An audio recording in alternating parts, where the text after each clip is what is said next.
जय श्रीराम मित्रांनो. आज निघालोय नाशिकवरून सापुताऱ्याला. आईंचे दर्शन घेतले, लागलो पुढच्या कामाला.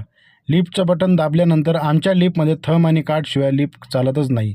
बाहेरचा व्यक्ती आला त्याचे हालच आहे बाबा. मग काय चालतच वर यायचंय. हे माझी अर्धांगिनी. 2 दिवस बाहेर चाललोय म्हणून नवऱ्याची किती काळजी. जेवणाचा डबा, 2 पाण्याची बॉटल असा जोडीदार भेटायला नशीब लागतं. खरं आहे ना मित्रांनो. आपल्या लक्ष्मीला नमस्कार केला आणि निघालो पुढच्या प्रवासाला. मित्रांनो, सापुतारा म्हणजे काय विचारूच नका. जणू स्वर्ग. चला मग वडणाच्या घाटात आणि थंड हवेत घेऊ एक चक्कर. काय मग पोचलो नाशिकचे फेमस बुधा हलवाई यांच्या शॉपला. कारण कस्टमरचे काल पेढे शॉपला विसरून गेलो होतो.